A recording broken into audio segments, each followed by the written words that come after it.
ಅಸ್ಸಲಾಮು ಅಲೈಕುಂ ವರಹಮತುಲ್ಲಾಹಿ ವಬರಕಾತುಹು. ಅದು ಅವಳ ಮದುವೆಯ ದಿನವಾಗಿತ್ತು. ರಾತ್ರಿ 9 ಗಂಟೆಗೆ ಮನೆಯಿಂದ ಸ್ವಲ್ಪ ದೂರದಲ್ಲಿರುವ ನಗರದ ಮಂಟಪದಲ್ಲಿ ನಡೆಯಲಿರುವ ಮದುವೆಯ ಸಂಭ್ರಮದಲ್ಲಿ ಭಾಗವಹಿಸಲು ಮಧ್ಯಾಹ್ನದ ನಂತರ ಆಪ್ತ ಸಂಬಂಧಿಕರು ಮತ್ತು ನೆರೆಹೊರೆಯವರು ಅವಳ ಮನೆಗೆ ಆಗಮಿಸುತ್ತಿದ್ದರು. ಮಗ್ರಿಬ್ ನಮಾಜ್ನ ನಂತರ ಎಲ್ಲರೂ ಮಂಟಪಕ್ಕೆ ತೆರಳಲು ನಿರ್ಧರಿಸಿದ್ದರು. ಅವಳ ಕೋಣೆಯನ್ನು ಸ್ನೇಹಿತರು ಮತ್ತು ಸಮೀಪದ ಭಾಗದ ಚಿಕ್ಕ ಹುಡುಗಿಯರು ಈಗಾಗಲೇ ಆಕ್ರಮಿಸಿಕೊಂಡಿದ್ದರು. ಮದುವೆಯ ಉಡುಗೆಯ ಸೌಂದರ್ಯವನ್ನು, ಆಭರಣಗಳ ಮಿನುಗನ್ನು ಅವರು ಬದಲಾಯಿಸಿಕೊಂಡು ರಸಿಸುತ್ತಿದ್ದರು. ಅಸರ್ ನಮಾಜ್ ಮುಗಿದ ತಕ್ಷಣ ನಗರದ ಪ್ರಸಿದ್ಧ ಸೌಂದರ್ಯ ಕಲಾವಿದೆಯೊಬ್ಬಳು 2 ಸಹಾಯಕರೊಂದಿಗೆ ಅವಳ ಕೋಣೆಗೆ ತಲುಪಿದರು. ತುಂಬಿದ್ದ ಕೋಣೆಯಿಂದ ಎಲ್ಲರನ್ನೂ ಹೊರಗೆ ಕಳುಹಿಸಿ ಬಾಗಿಲನ್ನು ಬೀಗ ಹಾಕಿದರು. ಅವರು ಅವಳನ್ನು ಅಲಂಕರಿಸಲು ಆರಂಭಿಸಿದರು. ತಲೆಗವಸಿನ ನಡುವೆ ಫಲಗಳಂತಿರುವ ಅವಳ ಮುಖಕ್ಕೆ ಮೇಕಪ್ಗೆ ಅಗತ್ಯವಿಲ್ಲದಿದ್ದರೂ ಅವರು ಕ್ರೀಮ್ಗಳನ್ನು ಮತ್ತು ಮುಖದ ಲೇಪನಗಳನ್ನು ಹಚ್ಚಿ ಅವಳನ್ನು ಇನ್ನಷ್ಟು ಸುಂದರಗೊಳಿಸಿದರು. ಕಾಲುಗಳಿಗೆ ಮತ್ತು ಕೈಗಳಿಗೆ ಮೆಹಂದಿಯಿಂದ ಆಕರ್ಷಕ ಕೆಲಸಗಾರಿಕೆಯನ್ನು ಚಿತ್ರಿಸಿ ಅವರು ಅವಳಿಗೆ ಪ್ರಕಾಶಮಾನವಾದ ಜೀವನಕ್ಕೆ ಶುಭಾಶಯ ಕೋರಿದರು. ಮಗ್ರಿಬ್ ನಮಾಜ್ಗೆ ಅರ್ಧ ಗಂಟೆ ಉಳಿದಿರುವಾಗ ಅವಳ ಕೋಣೆಯ ಬಾಗಿಲು ತೆರೆಯಲಾಯಿತು.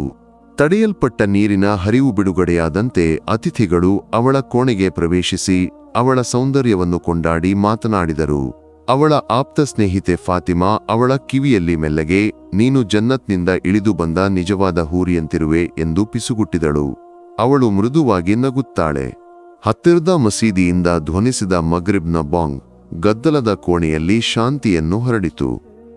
ಕೋಣೆಯಲ್ಲಿದ್ದ ಹಲವರು ನಮಾಜ್ಗೆ ಸಿದ್ಧರಾದರು. ಮದುವೆಯ ಉಡುಗೆಯ ಬಿಳಿಯ ಬಟ್ಟೆಯ ಕೆಳಗೆ ಅವಳ ಮನಸ್ಸಿನಲ್ಲಿ ಒಂದು ಸಂಶಯ ಮೂಡಿತು. ಅಸರ್ ನಮಾಜ್ಗೆ ತೆಗೆದುಕೊಂಡ ವುಜು ಇನ್ನೂ ಜೀವಂತವಾಗಿದೆಯೇ? ಸಂಶಯದ ನೀರಿನ ಹರಿವು ಅವಳ ಹೃದಯದಲ್ಲಿ ಹರಿಯಿತು. ವುಜು ತೆಗೆದುಕೊಳ್ಳಬೇಕೇ ಅಥವಾ ಸಂಶಯದ ಆಧಾರದ ಮೇಲೆ ನಮಾಜ್ ಮಾಡಬಹುದೇ? ಮನಸ್ಸಿನಲ್ಲಿ ಸಂಶಯಗಳಿಗೆ ಬಲವನ್ನು ಕೊಡದೆ ಅವಳು ಯೋಚಿಸಿದಳು, ಒಂದು ಹಳೆಯ ಬಟ್ಟೆಯಂತೆ ನನ್ನ ನಮಾಜ್ ಸೃಷ್ಟಿಕರ್ತನಿಂದ ನನ್ನ ಮುಖದ ಮೇಲೆ ತಿರಸ್ಕರಿಸಲ್ಪಟ್ಟರೆ? ತಕ್ಷಣವೇ ಅವಳು ತಡಮಾಡಲಿಲ್ಲ. ನೇರವಾಗಿ ತೊಳೆಯುವ ತೊಟ್ಟಿಯ ಕಡೆಗೆ ನಡೆದಳು. ತಾಯಿ ಮಧ್ಯದಲ್ಲಿ ತಡೆದು, ಮಗಳೇ, ಎಲ್ಲಿಗೆ ಹೋಗುತ್ತಿದ್ದೀಯಾ ಎಂದು ಕೇಳಿದರು. ಅವಳು ವುಜು ತೆಗೆದುಕೊಳ್ಳಲು ಎಂದಳು.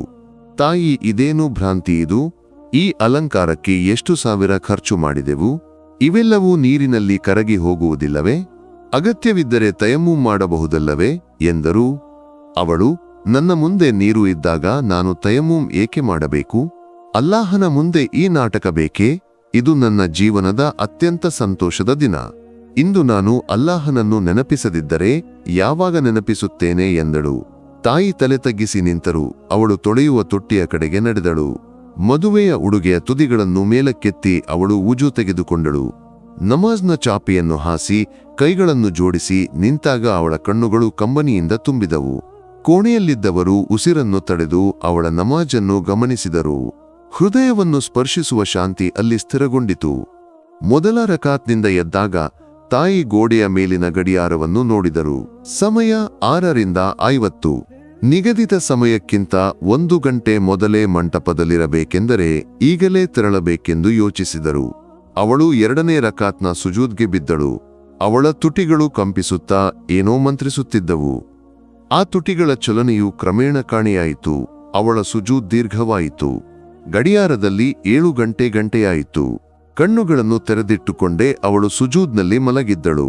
ಗಡಿಯಾರದ ಮುಳ್ಳು ಬೆಳಗ್ಗೆ 7:05 ಚಲಿಸಿದಾಗ ತಾಯಿ ಅವಳ ಬೆನ್ನಿನ ಮೇಲೆ ಮೃದುವಾಗಿ ತಟ್ಟಿದರು.